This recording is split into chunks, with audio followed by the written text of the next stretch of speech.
నటి దేవయాని గుర్తుందా? అజిత్ తొలి చిత్రం 'ప్రేమలేఖ' సినిమా ద్వారా హీరోయిన్గా తెలుగు ప్రేక్షకులకు సుపరిచితమైన దేవయాని పక్కింటి అమ్మాయి పాత్రలకు పెట్టింది పేరు.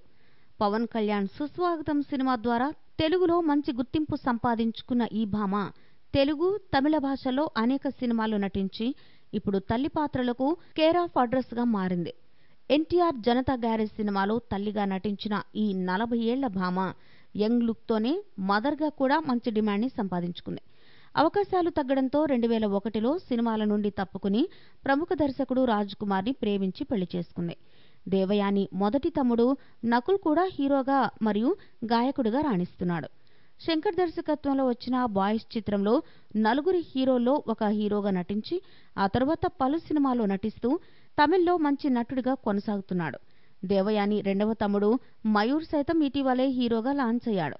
ఇక దేవయాని సైతం భర్తతో కలిసి నిర్మాణ సంస్థ ప్రారంభించి పలు సినిమాలు తీసి ప్రస్తుతం బుల్లితెర, వెండితెరపై పలు ధారావాహికల్లోనూ నటిస్తూనే క్యారెక్టర్ ఆర్టిస్టుగా కూడా బిజీగా ఉన్నారు. ఇక దేవయాని, రాజ్ కుమార్ దంపతులకు 2 కూతుళ్లు ఇనియా మరియు ప్రియాంక. ఇక దేవయాని అసలు పేరు సుష్మా.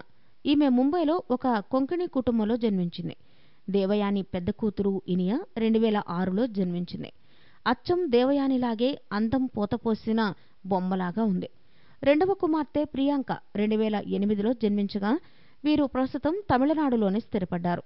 తన కూతుర్లకు సైతం నటన అంటే ఇష్టమని, వారికి నచ్చితే సినిమాలోకి పంపడానికి తనకు అభ్యంతరం లేదని దేవయాని ఒక సందర్భంలో పేర్కొన్నారు.